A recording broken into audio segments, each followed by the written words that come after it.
Hello, today we're going to just convert some for loops into list comprehensions. We're going to be focusing on some simple use cases for list comprehensions. In this event, we're going to take for loops from a previous video on decorators, and we're going to execute a print function as the action that we're going to take on each item as we iterate through a list. And we're also going to execute some flow control, some if statements, conditionals, during the for loop to only process certain items in the event that that we want to take an action on it if it meets the condition. So let's get started looking at that. So if we look at this code, we have these for loops in here inside that we're going through each item and we're just printing the name. So with a list comprehension, the syntax is pretty simple. What we're going to do is we are going to start with the parentheses. So when we have the parentheses, that is the indication for a list comprehension in Python. The first item in that parentheses is going to be the action that we want to take, or how we want to transform each item in the list comprehension. In this case, I'm just going to execute print C name, and we want to do that for C in the data. And this one-line statement is the same as this for loop with the action that we're taking. So I can delete that, and it's going to execute the exact same way. Behind the scenes, the list comprehension does subprocess out into C, and so that iteration will happen much faster.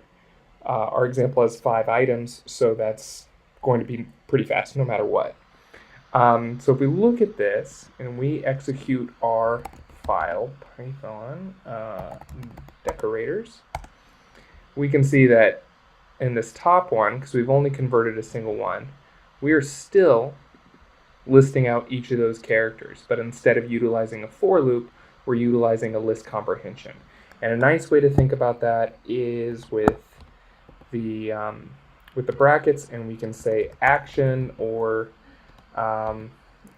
transformation on the item for, and then for that we're saying, okay, we want to do this whole piece. So do that for, we're going to give it a variable name for the item in the iterable, in this case, data. And that's a basic syntax of a list comprehension. It's slightly different from a for loop, where normally we say for the variable or the item in the data, in the iterable, do this action. And with list comprehension, it's do this action for this item in this data structure. So we can pretty quickly change this one as well, and I can indent that and just add for C in data and close out the list comprehension. So I often, if I'm especially dealing with a complicated for loop with lots of flow control, or especially nested for loops that I want to create nested list comprehensions for, I will often start with a for loop, and then once I get a sense for how that logic is structured in a for loop fashion, I will then go and convert that into a list comprehension fashion. That helped me a lot as I was learning how to write and compose list comprehensions. So again, actually I'm just going to get rid of that. I can say for, do this action for item C in the data, and get rid of my for loop and indent that. Now, if we have a conditional, we still have this kind of do the for loop, do the conditional, then the action. And we're still going to flip this on its head a little bit. And instead of doing the conditional in the middle there, we put that at the end. So now I can, and I'm just going to copy this one out. I can copy that into here, say do this for C in data if, and that's where we put our conditional. We can put our conditional at the end.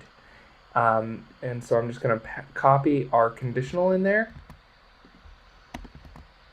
And now, let's get rid of this. We don't need that. So now, it's a long line, but I'm saying print this information for each item in the data if the value of strength, key, role is greater than the target that we're passing in. And that takes care of my iteration, that takes care of the action, the transform that I'm going to do on each item in the iterable, and then provides a conditional that says only include this if it meets this condition. So we can come down and also put that in here where we take our action for C in data if, and then we're going to take our condition and plop that in there. So we get rid of that and save that, and if we run our script now, we still get the same result, but we're utilizing a list comprehension. List comprehensions greatly optimize the speed of for loops, especially as you start getting into data structures that are fairly large. It manages the memory much more efficiently. So again, that basic data structure that we're looking for is going for action, for item, in data structure, and then finally any conditional that we may want to exclude an item from the iteration at the very end. Thanks so much.